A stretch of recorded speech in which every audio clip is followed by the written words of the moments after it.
So hello everyone, welcome to the webinar, A Financial Advisor's Guide to Mastering Your Money. I'm Serena and I can see loads of you are just getting online now, so welcome. Can I just check two things? The first is, can you see the screen? So if you just type in who you are and where you're tuning in from, and a yes for if you can hear and see me, that would be great.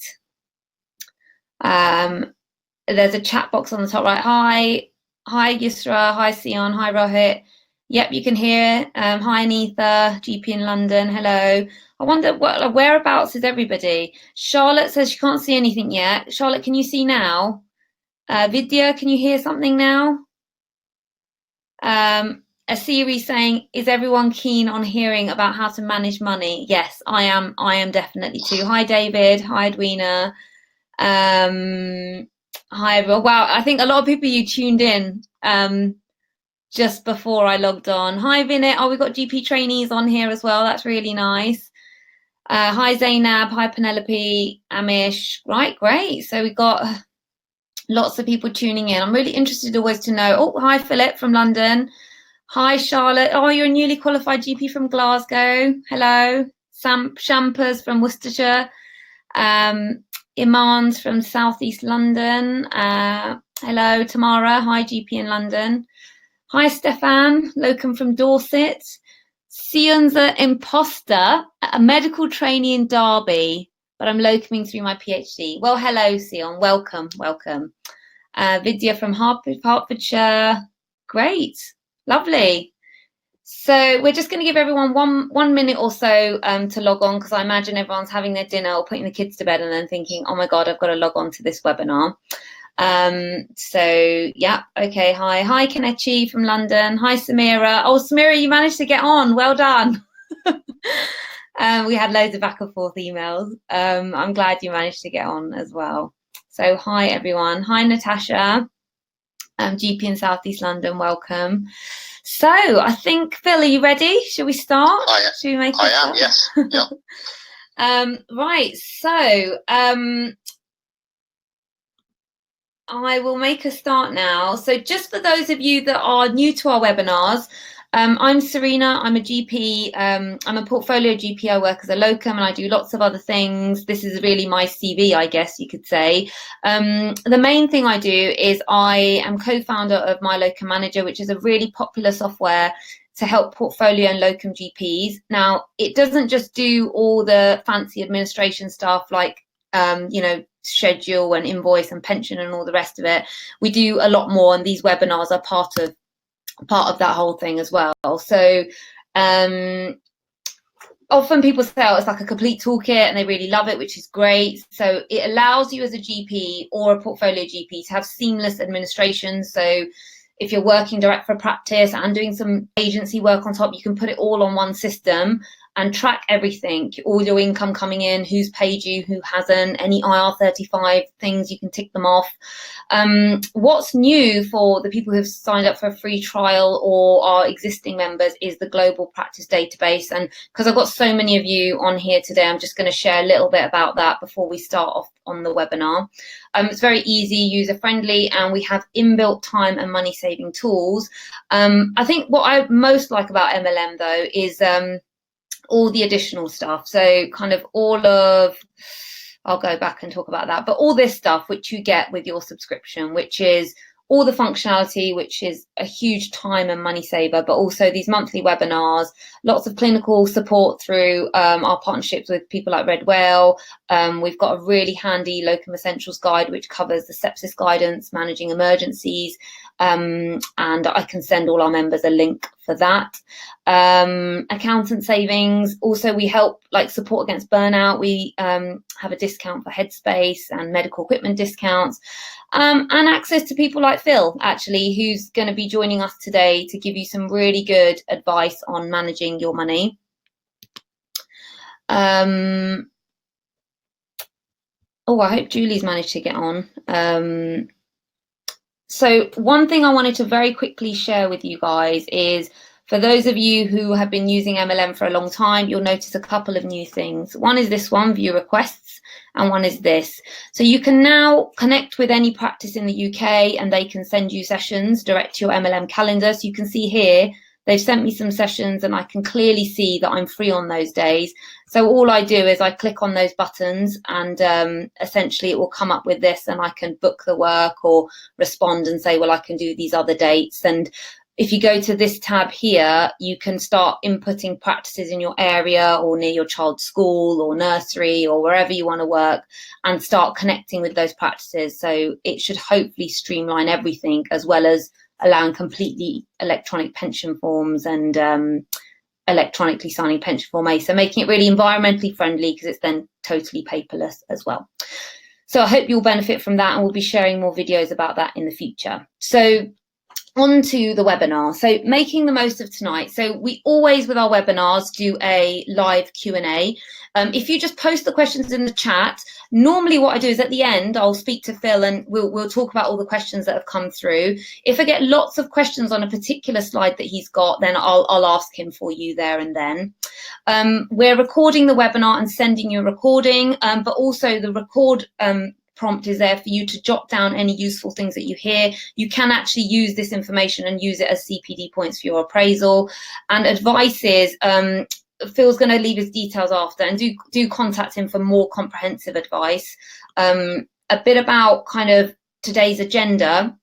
So Phil and I spoke about maybe doing a series to cover each topic in depth, but for today, we both want you to leave having a better understanding of how to manage your money, your savings and your pension, what financial planning is. And it'd be interesting to see how many of you actually have had proper financial planning going forwards and actually use it to increase your savings, reduce your debt.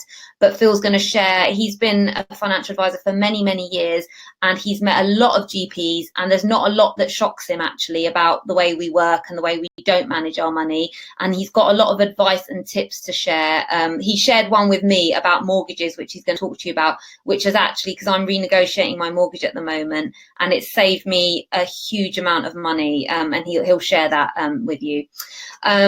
So we're also going to talk a bit about the pension scheme. I wonder how many of you know what happens if you've been contributing to your pension for years and then you become too sick to work and you don't have any other sickness cover. So do you guys know what happens to your pension? Because I didn't until me and Phil did this run through. How can you protect yourself? And then a bit about savings, like the most effective way to save, the most effective way to make money on the money that you're earning, and a bit about investments. And like I said, a lot of this will give you a really good overview. And then what we want to do is kind of bring you additional webinars to go into it in depth. So what I'd like you to do to start off with, before I introduce Phil and hand everything over to him, is just take a minute to write down any specific financial income goals that you might have. So I did this with Phil when we were doing the run through, and I had, okay, well, I'd like to save a bit more money. And then it was specifying, well, how much money in what amount of time? Are there certain things that I'd like to buy, certain things that I'd like to pay for? So for you guys, do you have any goals about savings, any particular holidays that you want to do, or school fees, things like that? The other thing I'd like you to jot down, because this is going to make the webinar really more relevant for you all, is any short-term, medium and long-term financial goals. So short-term might be, for example, okay, I would really like to go on 2 holidays this year, for example. Medium goal might be, look, my children are starting school. I'd like them to go to private school next year or 2 years down the line. So how do I financially plan for that? And long-term goal might be, like many of us, we don't necessarily want to work until we're 65, 70. And, so what's your long-term goal? When do you want to stop working? How much money do you need a month to be able to save a bit or invest a bit? Do you have any debt? And how are you planning to pay that off? And then a bit about setting any saving and investment goals. Do you have any ISAs? All things like that worth jotting down. Right, so while you're doing that, I'm going to hand over to Phil. And what I'd say is I'm going to let Phil introduce himself. But what I'd say is I've had the privilege of speaking to Phil and meeting him and really putting this presentation together. And what I really liked about him, and why kind of we chose to do this webinar with him, was because he's dealt with a lot of GPs and a lot of locum GPs. He's given GPs from all walks of life, those like me who have a young family, who kind of work flexibly, to those who have kind of their own kind of particular patterns of working or goals. And he's helped to advise them to retire well, or save well, or pay school fees, or get that extra holiday a year.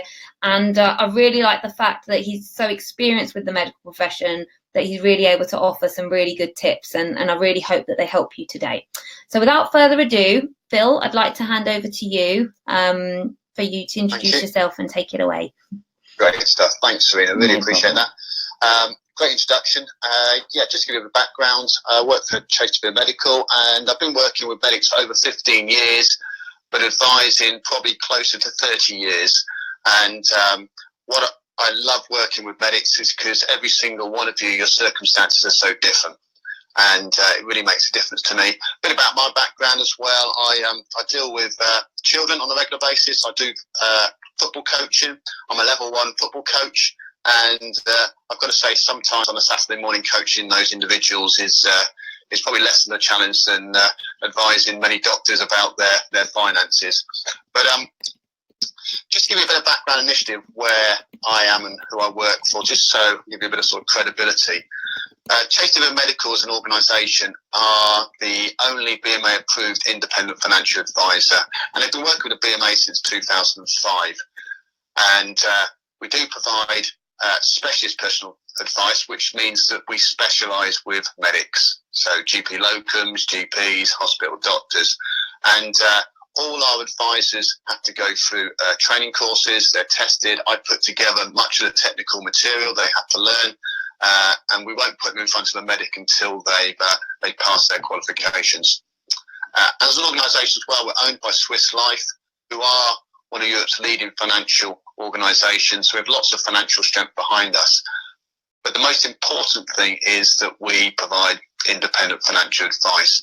And it'd be interesting how many people out there have had some form of financial advice in the past, and whether that was independent or not. And it'd be interesting to see whether you really knew whether that advice was independent. And what that means is we don't sell or advise a particular company's products. We go across the whole marketplace to find the right solution for an individual. So I mentioned earlier, we are independent, and there's a word there which is holistic. And what that means is before we provide any advice, we do look at individuals' full circumstances. So we need to understand where you are in your career, whether you're in the NHS pension scheme, what that looks like. We don't advise little bits and pieces. And this is what you'll find with this whole webinar today is it's very high level, but extremely comprehensive in giving you food for thought of things to think about in respect to your finances. But we do provide that comprehensive range of personal advice. And hopefully, whatever your situation, if it's financial, if you've got an issue, a problem, a query on, hopefully we can help you with that. It's also worth pointing out at this stage that we are a financial organisation. We do run as a business, and there is a cost to our services. So at the end, I'll provide you with our address for our website. And if you'd like to go on that website and have a look around, there's lots of really good information, but you can also book an appointment with one of our financial advisors. Now, that initial meeting is without obligation. So when you sit down with one of our advisors, there's no cost involved at that stage. They'll analyse your circumstances.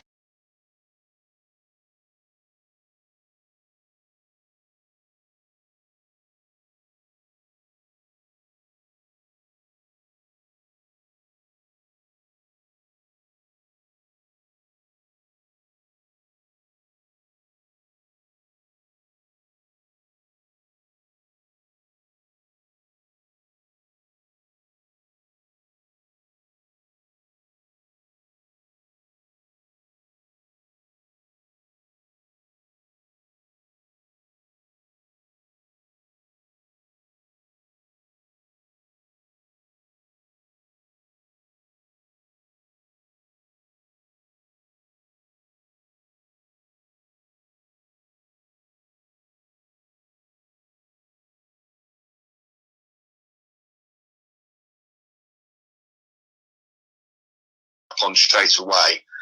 Talk a little bit about the NHS pension. Sorry, Phil. Sorry to interrupt. Yeah. I think people lost sound. Right. Can everyone hear me and Phil again? So if everyone can hear again, yep, sound's back. So sorry, I don't know what happened. We've got loads of people that have tuned in today, so I don't know if that was the issue. But if sound is back, that's great. So sorry, do I need to go back? No, I think it just happened now. They can hear you now. So if you carry on, yeah. Right, great.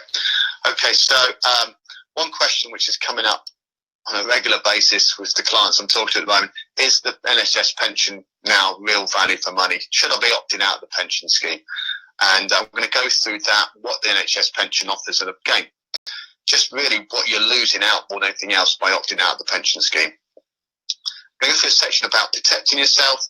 Without adequate protection, you really are putting yourself at risk of not hitting your financial goals and objectives. So I'm going to go through the things you need to be thinking about to make sure that you've securely protected yourself.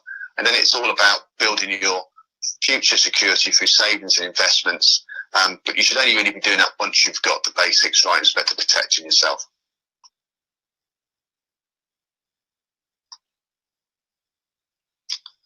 So, as Serena mentioned earlier, you've probably all made your notes hopefully now in setting specific financial income goals.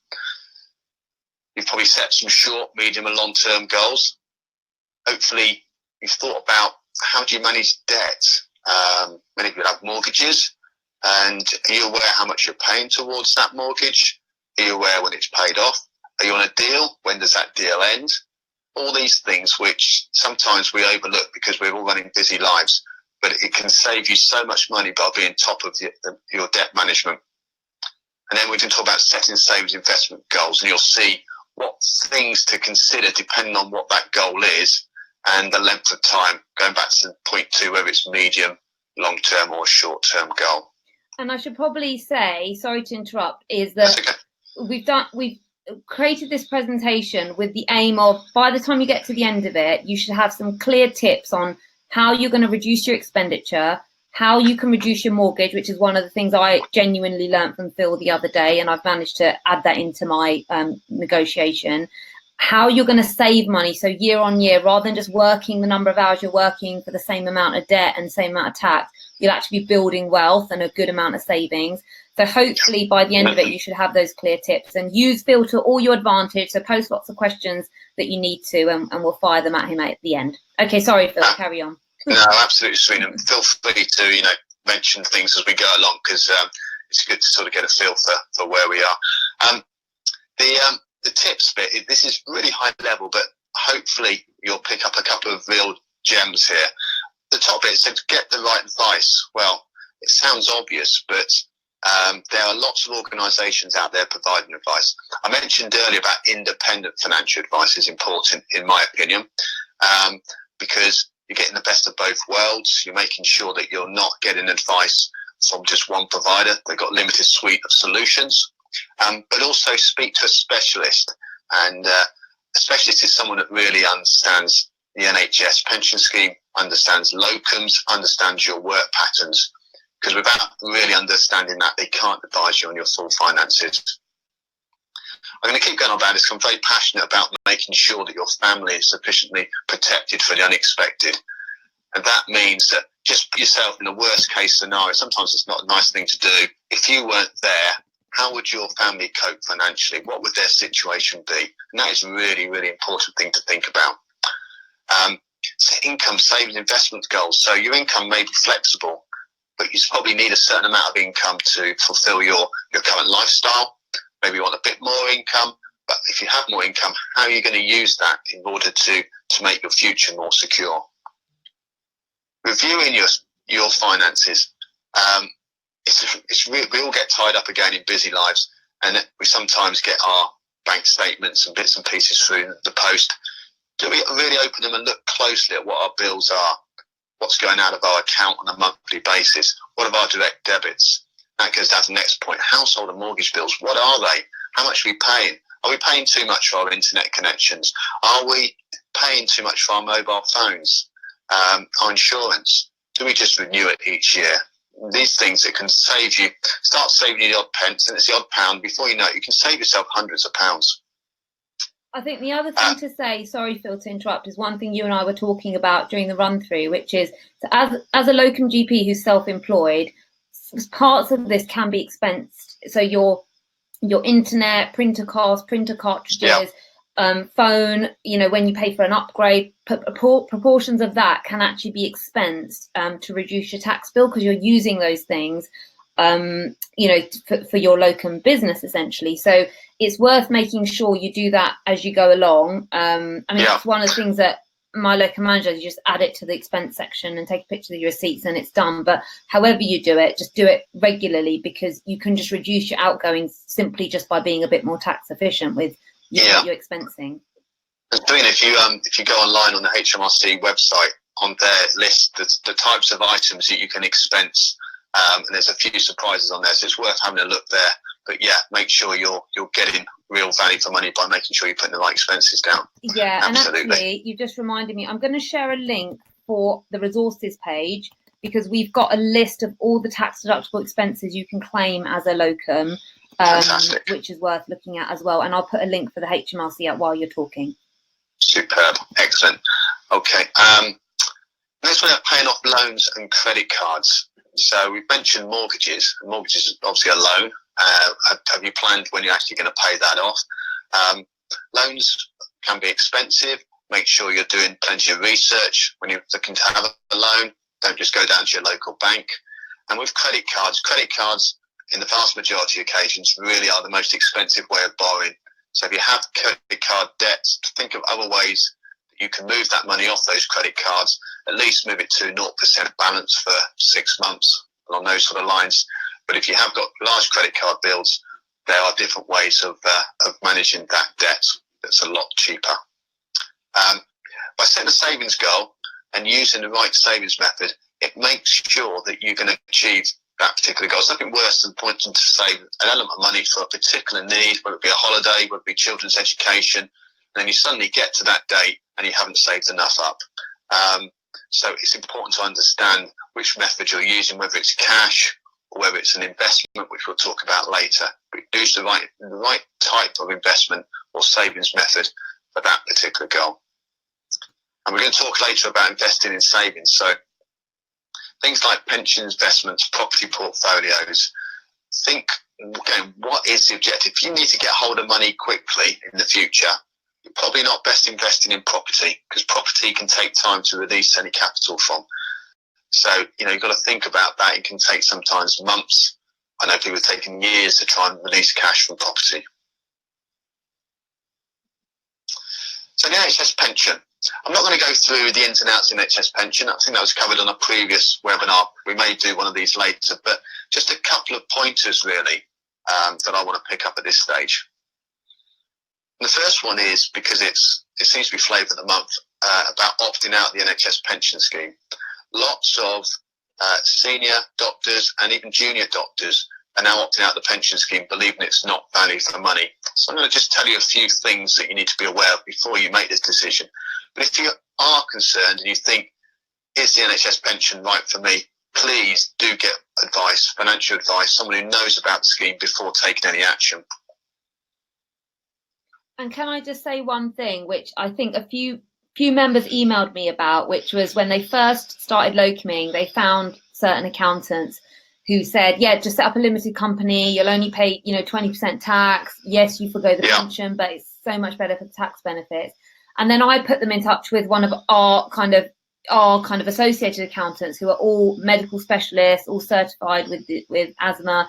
And actually, when they broke down the income and expenses and tax, it turned out that they would actually be worse off in their particular circumstances for setting up a limited company, because of the tax benefit they would get with their pension and the savings they would have, what you're going to talk about now. So it's not that there's a right or wrong, but just make sure you're not just going with it because an accountant's told you, because they do get paid a lot more money for you setting up as a limited company. So make sure they've actually spoken to you about, well, are you going to be a locum forever? What are your plans? Like, how is that going to impact? And actually does a comparative analysis of what you would be taking home as a GP who's pensioning versus setting up as a GP who's a limited company, minus the expenses you've got to pay that accountant for running your limited company.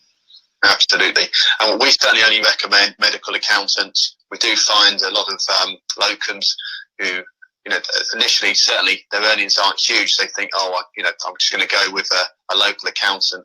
And sometimes a good quality medical accountant will save you money in the long term. So you're absolutely right, Serena. Finding the right accountant is so important. And it's interesting. I had a call from a doctor who'd been advised by his accountant to leave the pension scheme. And I just went through some of the points I'm going to raise now. And straight away, they almost said, well, you know, I just can't afford to leave the pension scheme. So first of all, if you do leave the scheme, and you've built up an element of benefits the time you've been in the pension scheme, your benefits will only increase by the Consumer Price Index, by CPI.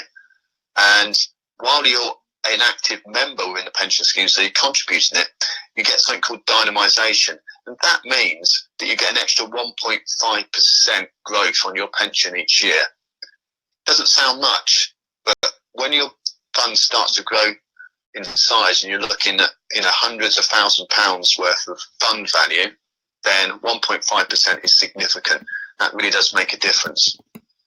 Also, the moment you leave the scheme, you lose your death in service benefit, and that's immediate. So just be careful that in between jobs, in between positions, then you won't be covered by the death in service benefit under the pension scheme. But that's a really good benefit, especially for individuals maybe who have struggled to get life assurance because of health issues. You get it, whatever your health, once you're in the NHS pension scheme. And the other one, which I'm going to cover in a little bit more detail shortly, is the ill health retirement pension. If you're no longer an active member of the NHS pension scheme and you do suffer ill health and you're unable to work, you're permanently unwell, unable to work again, then you won't get any kind of enhancement on your ill health pension. You'll only get a pension based on the pension you've built up to date to the moment you left the scheme. I'll explain that in a bit more detail in another slide coming up. So Phil, I had a few emails about this for mums, or GP mums who'd taken a break for a couple of years or more because of maternity leave. So does that mean they automatically, if they haven't contributed to their pension for a few years, that because the break's been over 12 months, that they now have a deferred pension, and then their pension pot's not going to be dynamised, so it's not going to increase as rapidly? Okay, really good question. So for anyone who leaves the pension scheme for those sort of reasons, the key time is 5 years. Once you come out of the pension scheme for more than 5 years, your scheme then becomes what we call a deferred pension scheme for life. You can't change it. You'll only get the increase by CPI. However, if you come back into the scheme within 5 years, you then get all that dynamisation back. You become an active member and the scheme, in effect, comes back to life. So if you are leaving and you're taking maternity breaks or for whatever reason, always think about, right, if I can just get back within 5 years and start contributing again, and even if it's just for a couple of months, you know, then in effect you reactivate your pension. Does that answer the question? So, yeah, that does. Tamara's just asked a question, which I think is probably relevant for quite a few people. For those that have stopped paying pension for a few years, can they just restart their payments, or do they have to go through a particular process to restart pensioning again? No, they just need to fill in the relevant forms, and again, we can help on that, and I know you can as well, Serena. Just complete the relevant forms, and you just basically it starts the pension up pretty well automatically once you commit those forms, but you have to do that within 5 years. Okay. Someone's asking about death in service, but I guess we can cover that at the end because I know we've got quite a few topics to get through. We want to. Yeah. If I cover that later, if I don't answer the question, we can cover that later. Thanks, yeah. Phil. Okay. Brilliant.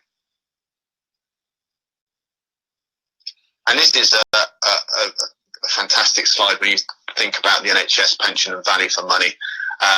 And I know it mentions consultants rather than GPs, but the relevance is exactly the same. If you take the middle one, the 35-year-old consultant on about £79,000, as a general rule, they might have accumulated a pension in the region of £1,464 in 1 year's contributions. It's cost them 13.5%, £10,674. sounds quite expensive. In fact, it's superb value for money when you look at the next two columns. So if you were to go out on the open market and purchase a personal pension on today's annuity rates, and that's quite generous actually, 3.257, to provide similar benefits in retirement that the NHS does, that would cost this individual £44,953, 4 times as much as the NHS pension. So it really does give you a feel for the value for money in the NHS.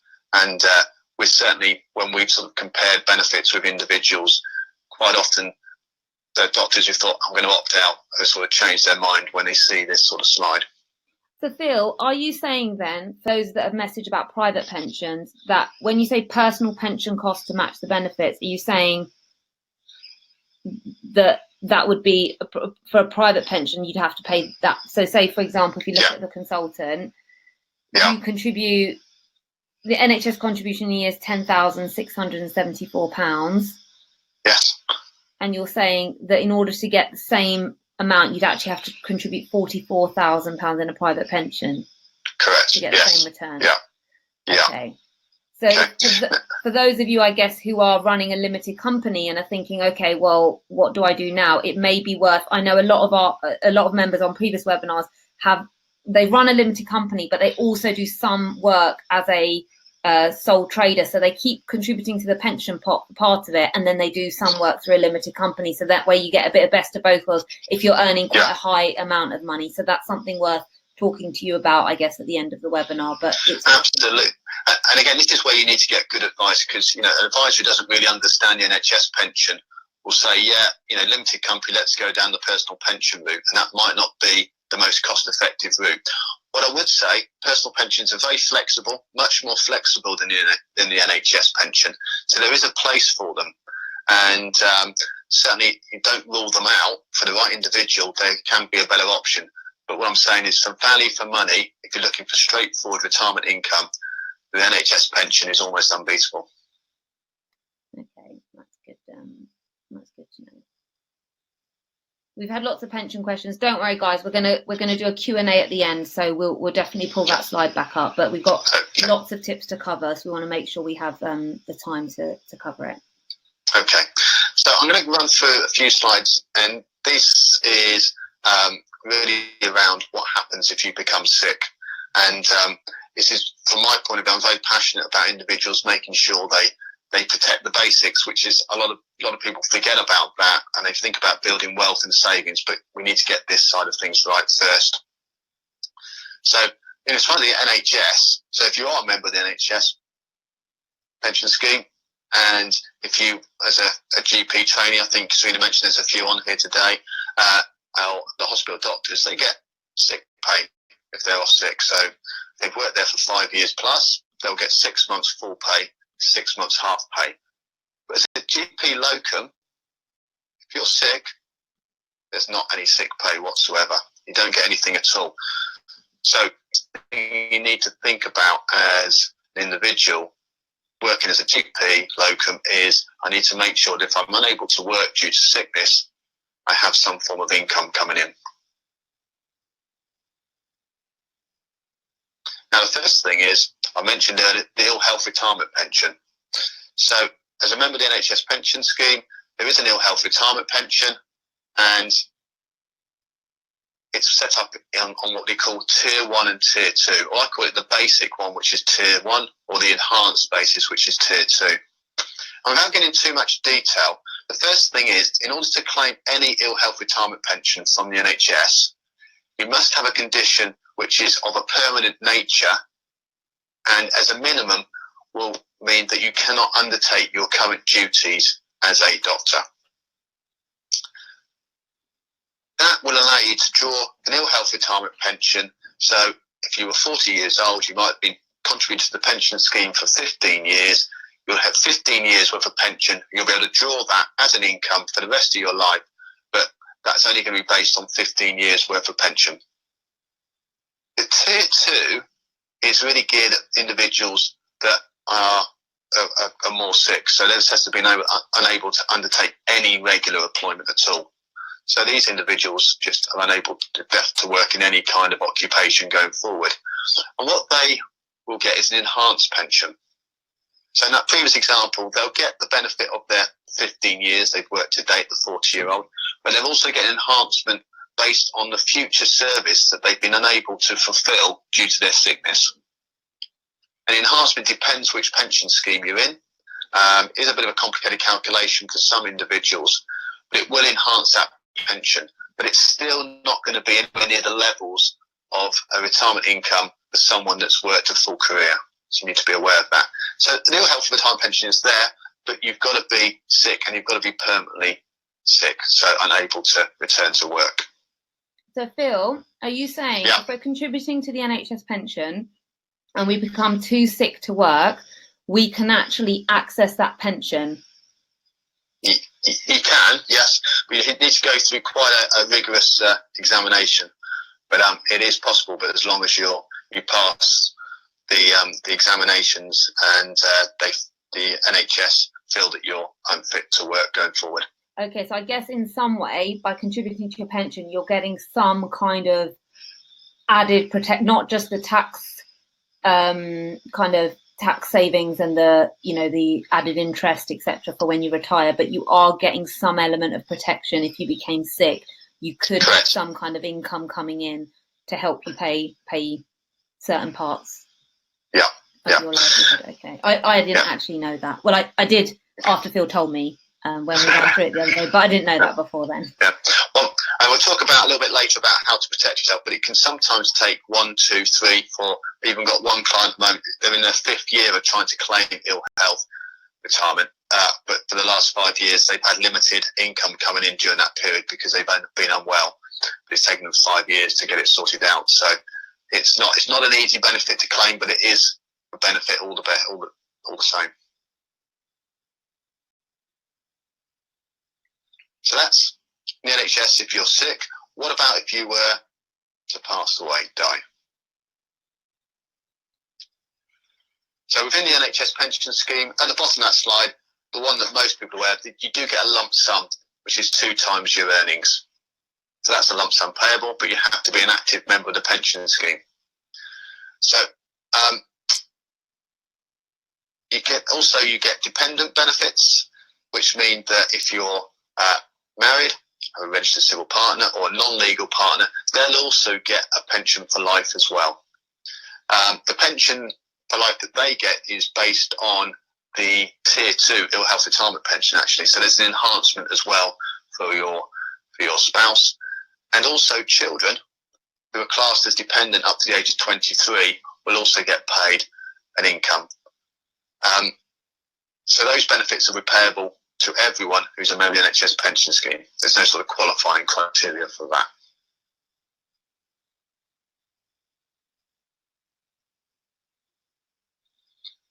So that's just setting out who will actually be entitled to it. So the rules have been relaxed quite a lot. It used just to be you had to be married, full stop, in order to get survivor benefits.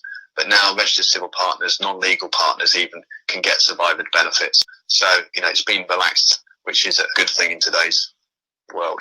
So when you say non-legal partner, you just mean that's your partner, your boyfriend or your girlfriend or... Yeah, so on the slide just shows there. So non-legal partner, there is a definition. You need to be financially independent for 2 years, and you've got to be legally entitled to enter into a marriage. So you can't be married to someone else at that time. Just be aware of that. The financially independent bit's quite interesting because I know of, we've had 2 GPs recently who were together, but they had their own houses.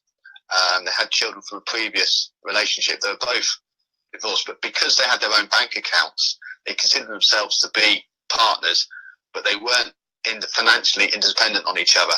They had their own finances, separate finances. So in reality, they might have struggled to have claimed a survivor's benefit from a pension perspective.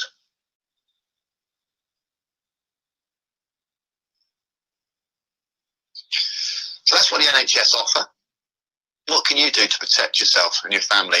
And this is really the start of all financial planning. It's really to make sure that if I'm not there, or if my partner's not there, what would be the financial situation for my family?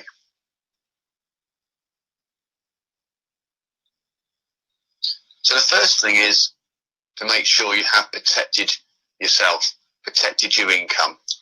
So I mentioned obviously about ill health retirement pension, but it may well be that you're not permanently sick. So you need to make sure that the moment you're unable to receive an income, you can make sure that you have an income that comes in that pays for your housing, your mortgage. Make sure you can support your family, pay for school fees, those types of things. Make sure it supports your lifestyle, because everyone relies on their income for their lifestyle.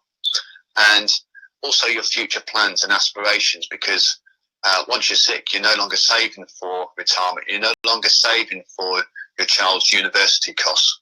So you need to think about that. All these things rely on a stable income. If you're ill and I can't bring an income in, all these things get affected. So the first thing we do, the very first thing we look at with any client, any doctor, is to make sure that they've got their income protected. So if you're not permanently off sick, you might be off sick for 6 months, 12 months, come back to work. You then may come back for 12 months and go off again for 6 months, 4 months. You need to make sure you've got an income coming in. And that's basically what income protection does. And income protection is probably the best value insurance, certainly for young doctors in the marketplace. Because if you're a young doctor, maybe 25, 26, and you do become sick, then this policy might pay out all the way up to your state retirement age, which is currently 68. It is essential, I feel, for any individual. Make sure your income's covered. And there's things you need to think about. Again, speak to a specialist, because you need to make sure it covers you up to your retirement age. You need to make sure it's an own occupation insurance. What does own occupation mean? Well, it means that if you can't do your job as a doctor, the income protection policy will pay out. And there are some policies out there which are relatively cheap. But if you're off sick, they may expect you to go and work at a checkout counter in Tesco's, or do a job that may not really use your skills and your knowledge you've built up over the years.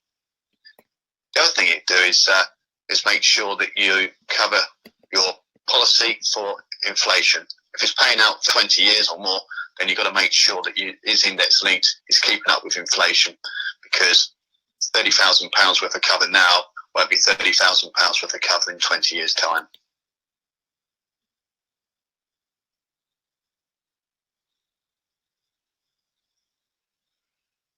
Okay. Don't know if it's happening your end, Serena. Sorry, go for it. I was just thinking of doing a poll, but don't worry. So, Serena, I was just saying my computers seem to have stopped at this stage. So, okay, that's great. Thank you. So, is protecting your income all you need to consider? Well, it's not the only thing, because if you are off sick, one thing you want to think about is you're well, but probably not 100% well, and you're expected to go back to work. But a lot of people might want to go back on a part-time basis. It may well be that you need to think about the fact you've been off sick for a while, you haven't been able to fund your pension. It could be that you need to go away, spend time with your family may be abroad. And it may well be that you're so sick, maybe you're wheelchair bound, so you need to make modifications to your home. So as well as an income for the rest of your career, you've also got to think about getting a lump sum of cash behind you. Okay, and what we look at is something called critical illness cover to do that. And what that means, if you have a heart attack or a stroke, a policy will pay out a lump sum of cash that you can use in any way you feel that would help your finances. And it could be to fund future pension contributions. It could be to allow you to return back to work just part-time. Whatever it may be, it gives you those options. I like to call it a bit of sort of financial well-being, because a lot of people who have physical illnesses, physical injuries, and can't work for a certain period of time, they also suffer from sort of mental illness as well. And that's quite often linked to the financial implications of their sickness. So Phil, would this cover people so obviously when you're locuming or you're self-employed, even if you're salaried and you do part-time locum, that all adds to your income that you live off. Yeah. And if you have this kind of cover, say, I've heard of, GPs, they've broken a leg on broken a leg on a cycling accident, or had a car accident, or had appendicitis and needed surgery, or had a child and then had, emergency cesarean and certain complications. So because they initially planned to have a certain amount of time off, then they had a much longer off. Would this kind of cover you for those things, as well as the heart attacks and the strokes? Yeah. So for the things you've talked about, in the main, income protection is the thing that covers them, because they're more sort of short-term basis, so off work for 6, 12 months, sometimes a couple of years. What critical illness is, as the title suggests, it is a critical illness, something that is probably life-threatening. So if you've had a life-threatening illness, and the basis of that is the fact you've had a life-threatening illness, so therefore you're probably going to have a change in lifestyle going forward. And there is definitions. Most policies have about 30 or 40 definitions of illness and the sort of conditions that they cover in order for this policy to pay out. Yeah, I think Chan's asking a question. I know we're doing questions at the end, but I think this one's quite useful in relation to this. So Chan's saying, does income protection insurance only cover ill health? Let's say if you get stricken off by the GMC, Chan, are you trying to tell us something? and can no longer work as a GP, would that cover you? But I think that's fair enough. Like, obviously, so with income protection, is it just in terms of ill health, or is it if you can't work as a GP any longer because maybe you've been struck off, or maybe you're pending investigations, so you're not allowed to return to work? And often that can come out of the blue, and you may then be cleared because it may just be something totally irrelevant. But what happens in that instance? Yeah, so that's a really good point, and we made that quite clear. So what I'm talking about here is insurance purely from a health perspective. So from a sickness perspective, if in respect of covering yourself from being struck off and that type of thing, then that's a different type of insurance. We have partners we can recommend who help on that side of things, but it's not something we directly get involved in and advise on. It's not something I'm licensed to advise on. But you're absolutely right. For that type of thing, you do need insurance as well. You need to cover for that element. If you, again, at the end, if you'd like to go on the website, there is a link to a couple of companies that we partner with that can provide advice on that sort of cover. Is that okay? Yeah. So you're saying, essentially, just in a nutshell, you need income protection and you need critical illness cover to cover you for both eventualities. That's what you're saying. Is that right? From a sickness perspective, correct, yes. Okay. Okay.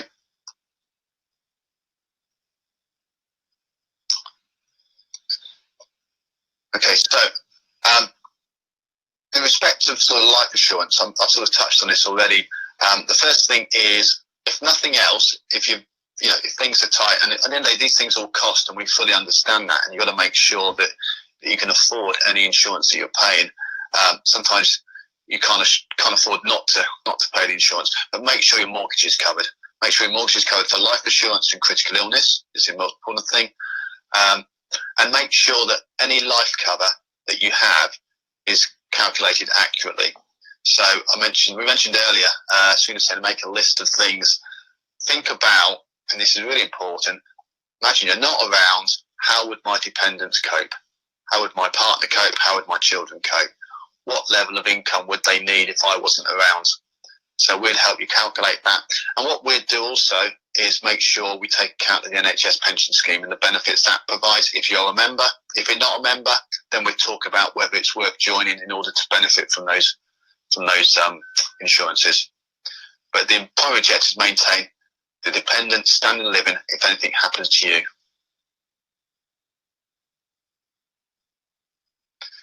That moves quite nicely onto the mortgage, and I'm not going to spend ages about the mortgage, but I'm going to just highlight this service that we offer, because with GPs in particular, and being a self-employed GP, it can be quite difficult to find the right mortgage. It can be quite time-consuming looking around, going around various banks and building societies, maybe going online. It can be expensive as well. There are brokers out there which charge quite a hefty fee in order to place a mortgage for self-employed individuals.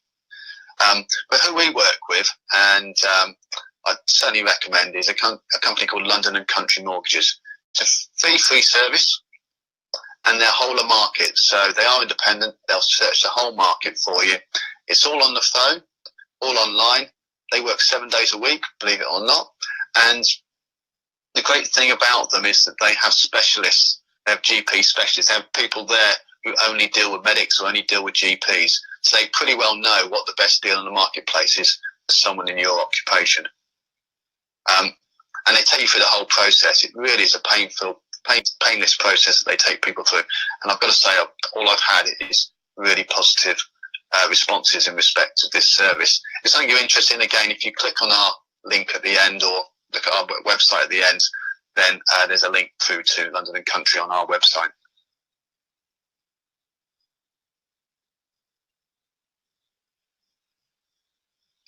Okay, so talked very much about the financial foundations, which is protection, so income protection, critical illness and life assurance. So look at now about trying to build a stable and secure financial future. And this is really looking at savings investments. And this is, if you like, a bit more the fun part, I suppose, because you can see what the fruits of your investments coming out. And it's always nice to put money away on a regular basis and then think, actually, I'm now going to spend that money on whether it's your pension or whether it's a holiday or whatever it may be. So this is probably the more fun part for many people. So there's a good little graph here. It just takes you through a few points in respect to regular savings. And the first point is, it seems obvious, but be methodical. The amount of us who, whenever we have any surplus income, we put it in the bank, and then we might think, oh, we've got a bit of money in the bank, I might go out and have a nice meal, might go and buy that sofa we've been thinking about, or I've got a few more pounds, I might go and get this done to the house. So be methodical. Think about how much you can put away on a monthly basis, on an annual basis, making notes of it, and try and be really disciplined in respect to your savings. You'll be amazed how quickly your savings will build up if you're disciplined. And that's the same with making use of the surplus income. If you've got surplus income, put it somewhere where you can sort of forget about it. Don't put it somewhere like your current account, which won't get much interest. So just leave it in your current account. It's not getting much interest, and it's easy for you to access. It's easy to spend it on things that maybe are not so beneficial to you. This is the point that Serena's mentioned earlier. This is a superb tool for people in order to, one, get a reasonable rate of interest on their mortgage costs. Now, I've taken it very simple terms, is it works in conjunction. So if you can maybe with £100,000, you've built up £20,000 in your savings. By having an offset account, you can £20,000 into your offset account. In effect, overnight, it reduces your mortgage £50,000. So you're paying £80,000 as opposed to £100,000. The great thing about it, you could access that £20,000. So if you then needed access to that money, maybe to pay a tax bill, was £10,000. Take it. Account would go up to 90,000. Sorry for cutting out. Can everyone hear now? Yeah, this is really, so Phil, this is really important to me, genuinely, guys. I've just renegotiated and I've a huge amount. Can everyone hear okay now before I get Phil to review? Yep, Penelope, yes, you can hear. David is on. We've got so many people tuning, think of it being because every day, but if anyone goes off, just check it out. Just you know, your camera, can you just turn off your camera because it'd be a number of people we've got on there. Okay, so now try hear us now. Is that better? Yeah, can we hear? No, just give us 1 second, Phil. We're going to try and tinker with it because this bit's really important.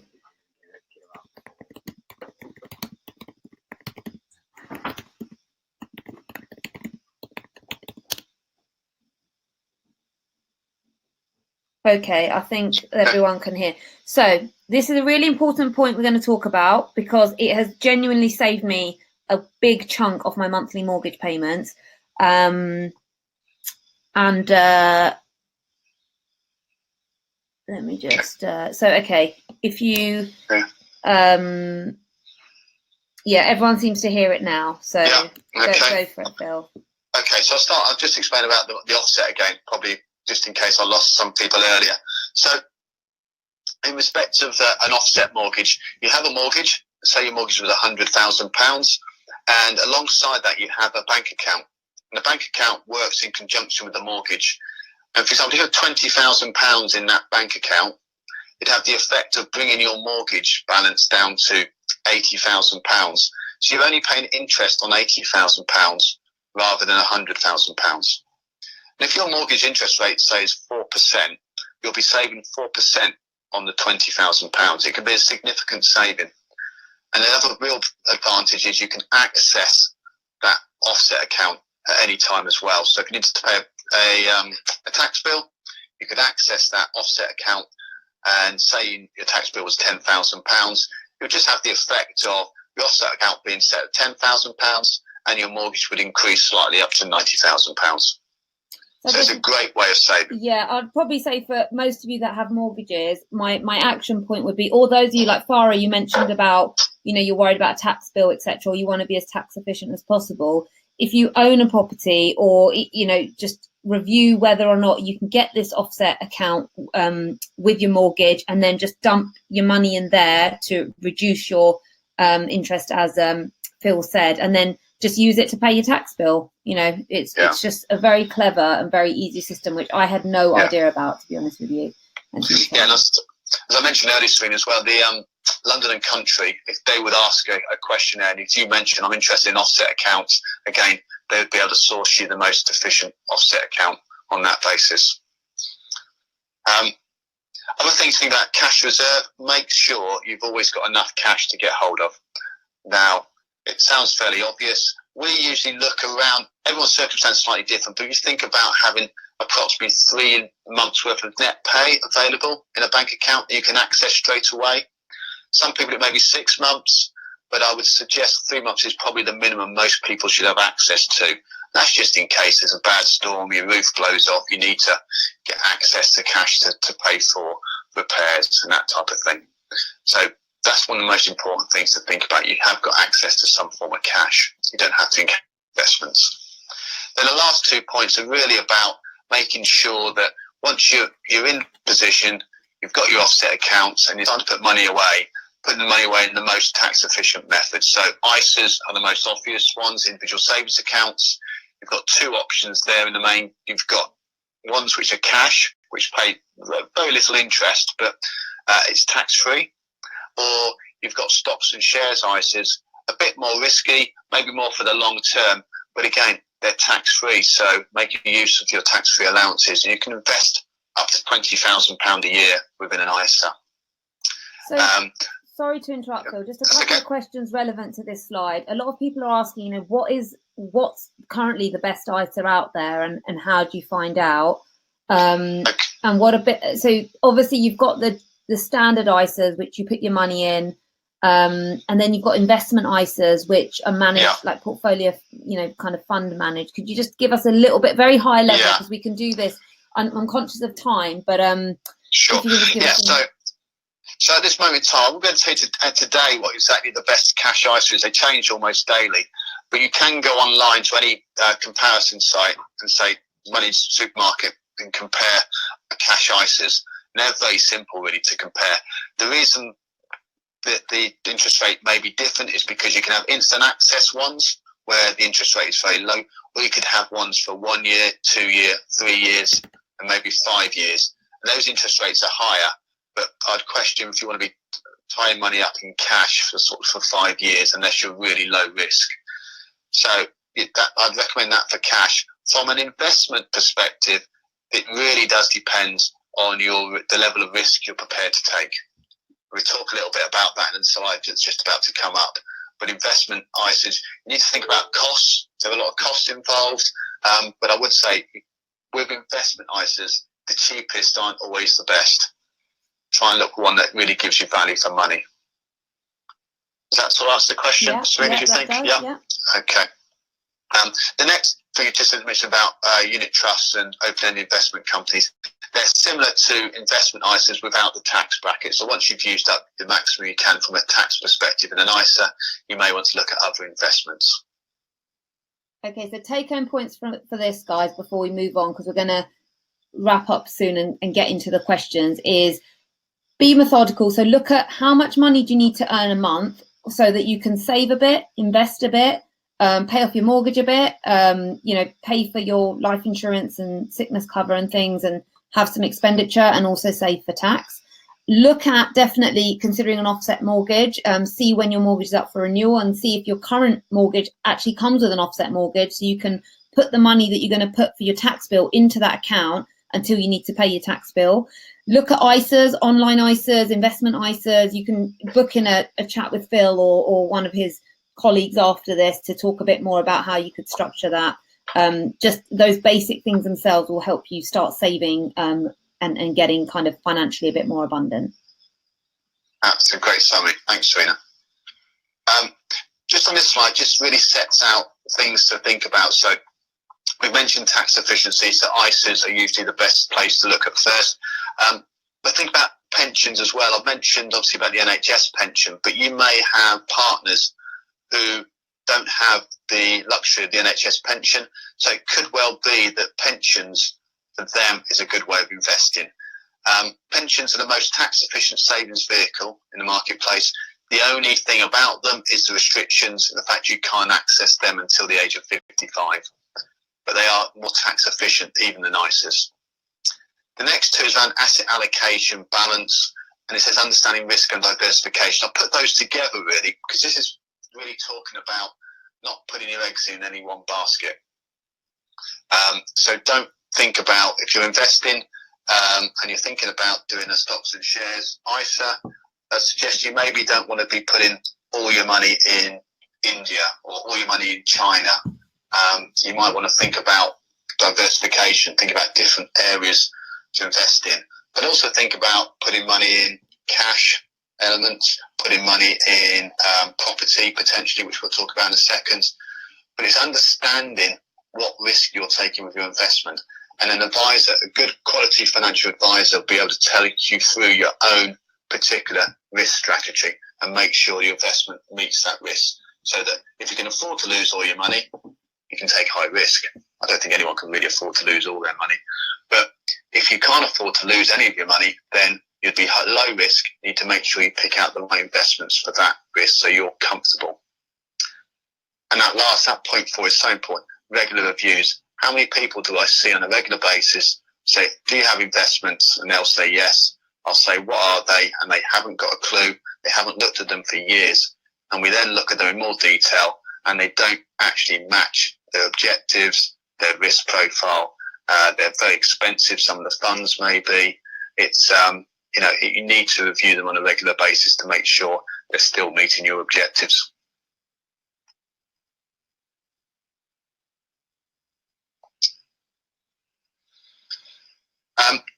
There's lots of information on this slide. Don't get too bogged down with it, because it's really just saying, although there are investments out there, don't get carried away with the tax breaks. Yes, ISAs are really good. Unit trusts, not quite as tax efficient, although you do have an allowance of £12,000 a year for capital gains. So when you're in cash, a unit trust, the first £12,000 you don't pay tax on. There's things like investment bonds you can have. You can actually defer tax on investment bonds. And so a good advisor will be able to tell you how to mix those different investments up to make sure they get the best return for you. But on the right-hand side, it's probably, on the face of it, two of the best investments from a tax perspective. They're called venture capital trusts and enterprise investment schemes. They give government incentives for people to invest in them, because these companies invest in things like startup companies. And the reason why the government want people to invest in them is so it helps the economy. But as you can imagine, startup companies are probably some of the most high-risk investments you can get. So you do get tax breaks, but you've got to be very aware of the high risks involved in those types of investments. again, it's all about getting the right advice and finding investment that's right for you. And this wheel just shows about portfolio planning. So when you've got your investment together, you've got money, you've got an element of cash, make sure you've got cash, because it's always good to have an element of cash in your portfolio that you can get hold of, and also pull on if you decide you want to make an investment of strategic time.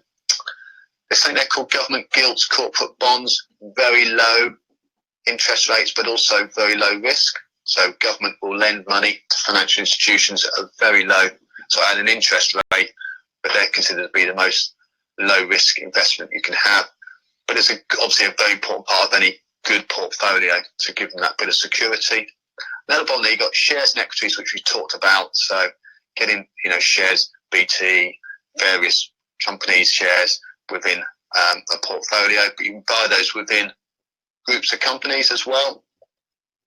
So Picking the right countries. I think just to summarise this slide for everybody, if you're losing the way a little bit, or just to consolidate it, essentially what you're saying here is, so as GPs or self-employed people, we need to think about our investments as being in these 4 areas. So we've got some cash, be it in a bank or in an ISA that we could access. You've got some shares, which you can do through, I could do through you, Phil, or, through a broker, and just get some shares which can be in low, medium and high risk. And ideally you want to spread it out between low, medium and high risk, so you've got a mixture of rates of return. So you wouldn't want to put everything in a high risk thinking, oh, well, I might just get a massive return. You want to probably spread it, or talk to your financial advisor about it. Fixed interest, so that's money you just put away for 3 years, 5 years, and it sits there and it builds up slowly. Commercial property, can you just summarize quickly what does that mean? Like, how would you? So commercial property may be that you've got a buy-to-let property, so you've got a property which you rent out. So that would be a part of a portfolio. But again, we wouldn't recommend that was 100% of someone's portfolio.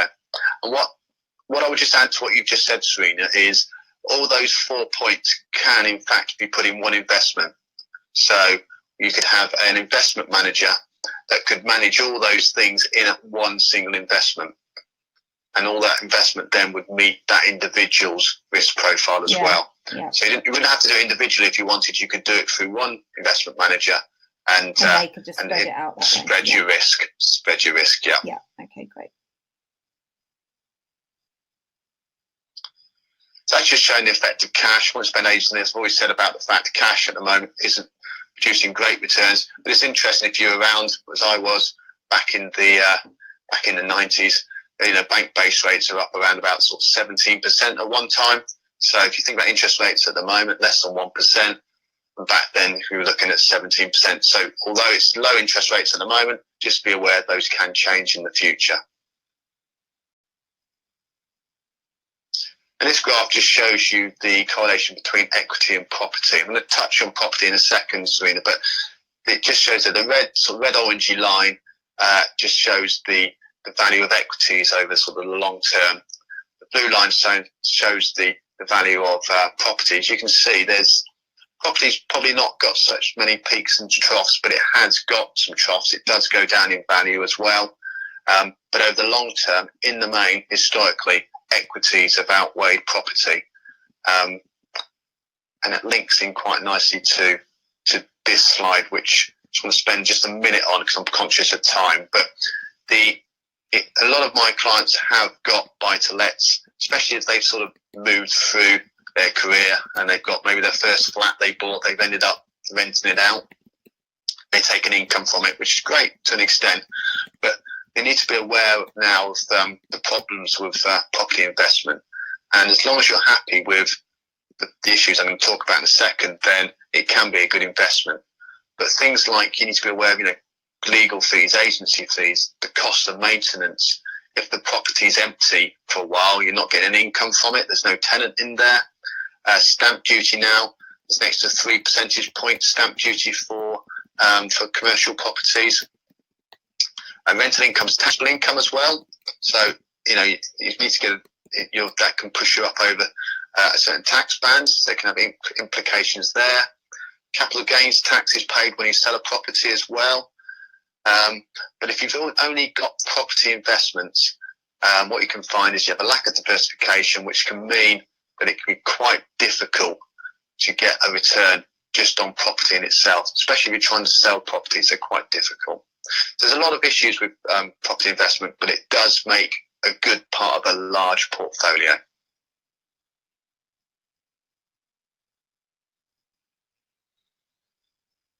And really just coming towards the end now to say that this diagram just demonstrates that if you are investing in the markets and you decide to go down maybe an ISA route and the markets do take a dip for whatever reason, if you can afford to stay in it for the long term, because they do recover and markets do reward discipline. Too many people take their money out of their investments when the market dips. Well, they should really just leave it at that stage and wait for the market to recover. And it just shows over the long term, if you can stand the ride, then you will get rewarded with investments in the stock market.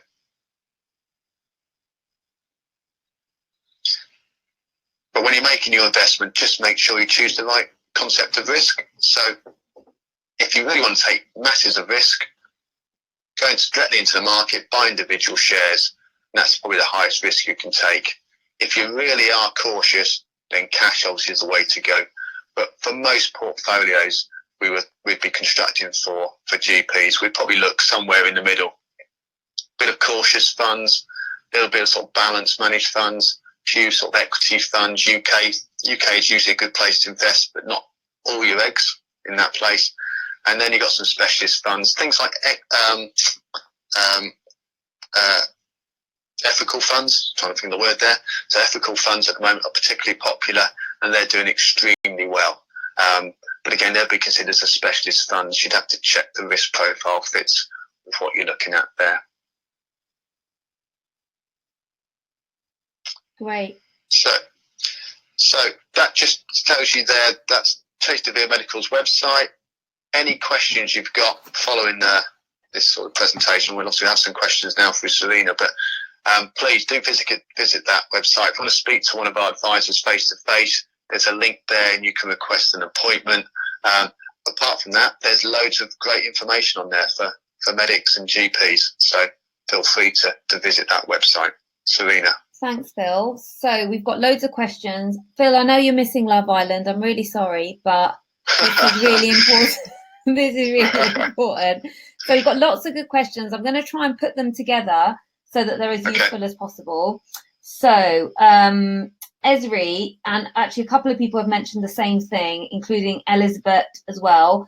Some people are locuming just as limited companies at the moment. And after what you've said about the pension, they're starting to think, okay, actually, there may be something in actually keeping the pension going. So the question was, well, if they've been out of the scheme for 5 years, can they just restart? I'm merging some questions together, by the way, but should they, if they've been out of the scheme for 5 years, because they've been a limited company or whatever, even if it's 5 years, can you just restart the contributions and then keep your limited company running in parallel? So you're doing some NHS contributions and you're offsetting, particularly for those higher earners, that could be an option. What do you suggest? Okay, so you need to pension all your locum income. You can't pension part of it, so that's part of an issue. If you've been out of the pension scheme for more than 5 years, you can still go back into the pension scheme. There's no problem with that. It's just you'll end up with 2 separate pensions. So you'd have one pension which is you'd be classed as a deferred member, where it would just increase by CPI. Then a new pension, you'd benefit from all the new rules. So you'd have in effect 2 pension pots.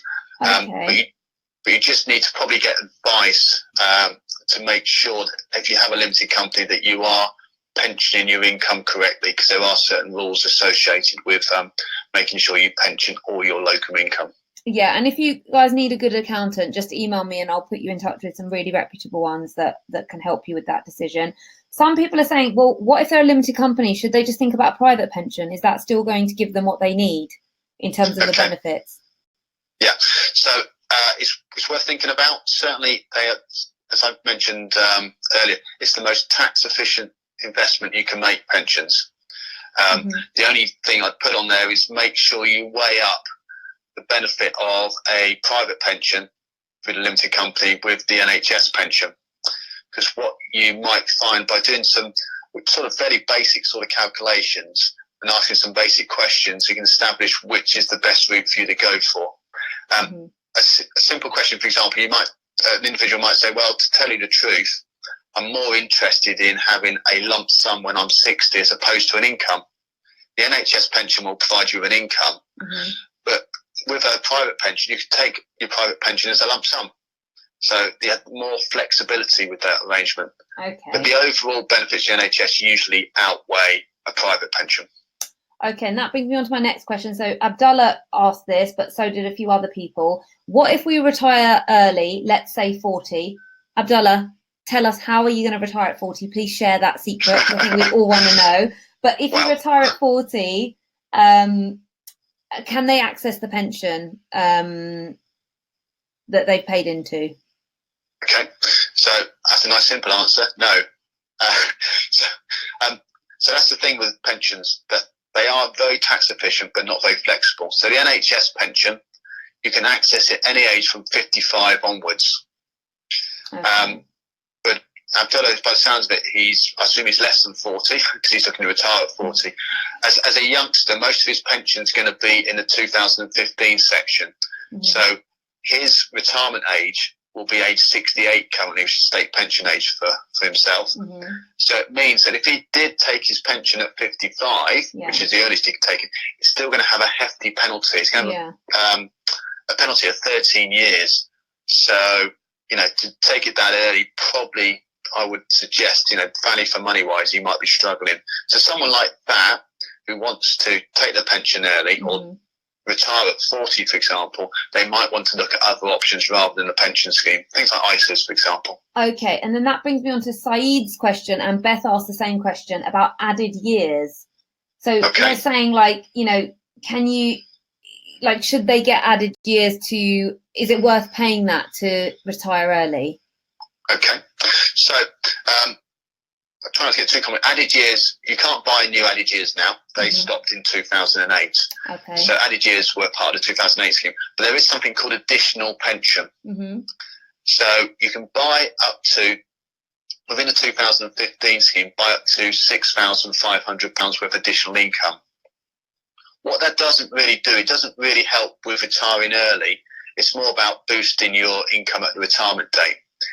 You can retire early, but again, it's going to have the impact of penalties.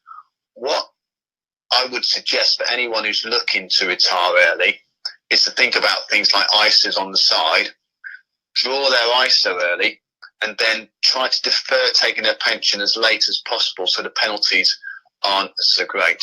It's usually the option. So you're tying two types of investment vehicle together. Okay.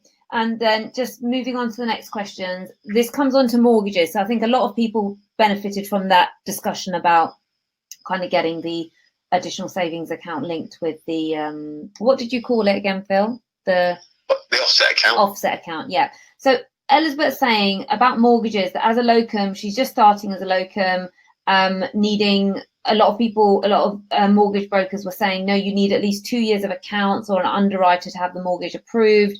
Will it impact my credit score?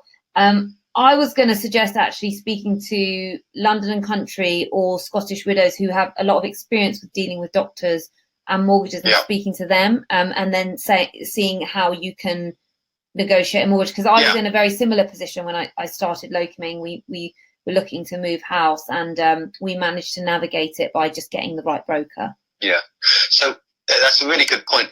Most lenders will ask for at least 2 years worth of accounts. Some may be less, but if you've only got, say, 1 year's worth of accounts, the risk to the lender is higher, so you could end up paying a higher interest rate. So you may be better off just waiting a year in any case. Other things to think about is, depending on your family situation, you can have things which are called guarantor mortgages. And what that allows individuals to do is say, look, I haven't got a huge track record of income at the moment, but my parents have, for example, and I'll get them to, in effect, cover me if I can't make up my payments, and they've got a good credit rating, for example. So you can do things like that. So rather outside the box options to look at. And again, as you rightly said, London and Country, if you tell them your circumstances, they'll be able to come up with the right solution on that basis. They're the experts on that side of things. Okay. And Alison and Saeed are saying, so Alison's saying, would you recommend buying additional pension? For the right people, yes, but it depends on your sort of your future career, because of things like we haven't talked about today, annual allowance and lifetime allowance tax charges. Yeah. So we might be better off doing a separate webinar on that, Phil. And yeah, also, if anyone's got specific questions, they can email you and arrange to discuss that, I think. Certainly, yeah. If you go on the website, then again, you'll be able to click through there and there may be answers. But additional pension is fantastic. It's still better value than personal pensions, but you need to consider so many other things before making that decision. Okay, and then Saeed saying, can I stop contributing my already bought added years about 10 years ago? Okay, you can, yes.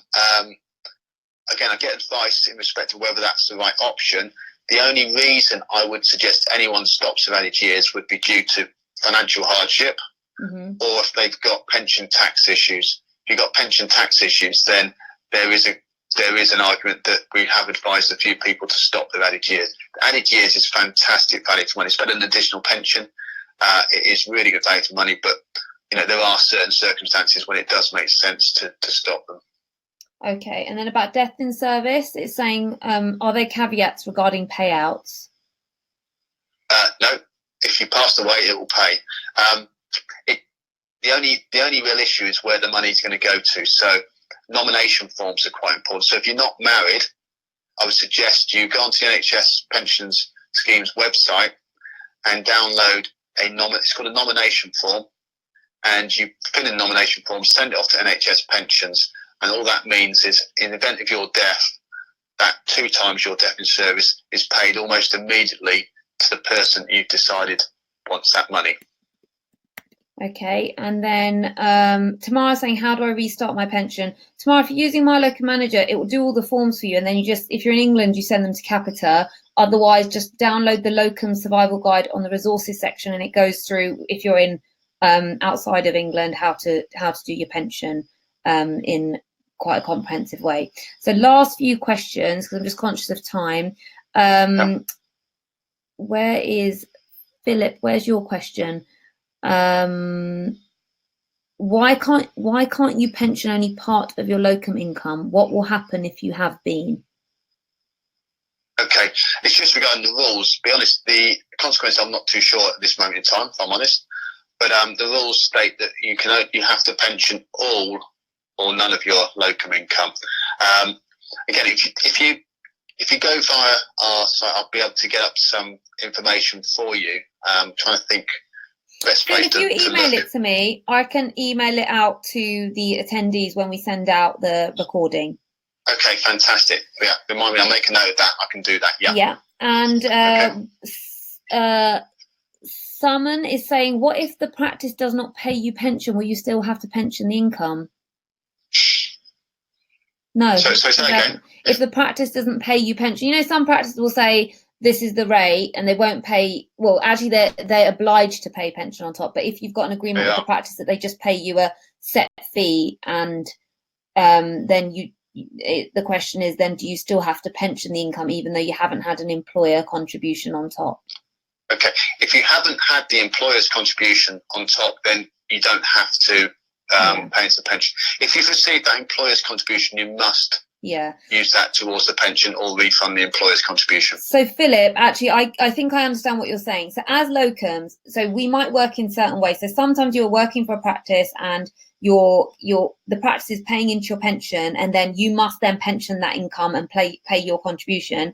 But you may also work for another practice where you might charge a higher rate and you don't want to go over the threshold of paying your pension. So you just charge a certain rate, but they don't pay into your pension pot and you don't pay. So you are entitled to do that as a locum, but you can't have a practice pay your pension and then not pension that income. But you can work and not pension as a locum, and work and pension as a locum, as long as you haven't been paid the practice employer contribution. Hope that makes sense. Yes, I follow that. That's what you meant. That's what you meant. I think some people thought that it meant that regardless you have to pension it. So Rohit saying, quick question related to pension. Is pension due 10 weeks from payment or from the date worked? So Matthew, this is your question. This is the most common question we get from my local manager. Right. This is tech support and Matt, who many of you know when you're emailing him. What's the question? Okay. We're married, that's why he's here. So, okay. So you have 10 weeks from working that session to pay your pension, but it's the way you pay your pension is related to how you're paid. So you say if you work in, say, September but are paid in October, then those sessions go into your October Form B, and then you'll pay that at the end of October, beginning of November.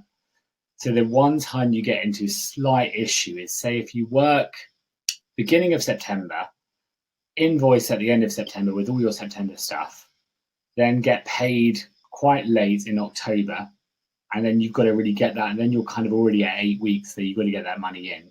And then if the practice of delaying your payment, that's when things get a bit tricky. But yeah, so it is that when the 10 weeks is when you worked, the 10-week rule is when you worked. Now, the one thing I tend to say as well is that PCSE aren't massively rigid with that rule. So they often will let that slide by a little bit, not by kind of 4 or 5 months, but by kind of a few weeks is generally okay. I tend to say just put it through, and if it gets rejected, then fine. But just try and get it in as quickly as you can. I hope that helps that one. Yeah, thank you. Thanks, Matt. So I'm trying to reply to all the messages. So in terms of recommendations, this has been a common question. Can someone recommend how I invest, reputable stockbrokers, reputable advice? I'd say just go to that email and book in a free chat with Phil and his colleagues. And you can get advice from there. They are, like they said, they're whole of the market and they're independent, so they'll tell you.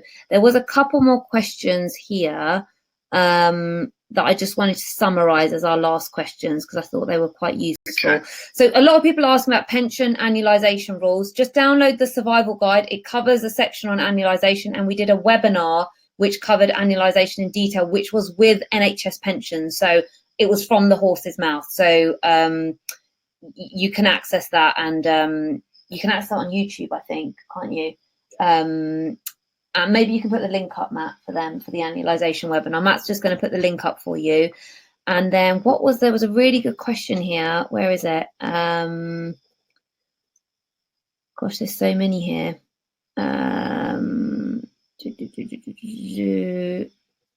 Good investments, offset mortgage. We've covered that. Best ISAs to invest in. Again, get a proper advice about which ISAs would be better for you based on risk. Matt, can I just see the questions? Because there was a couple of really good questions there. Mine's full of questions now. So this is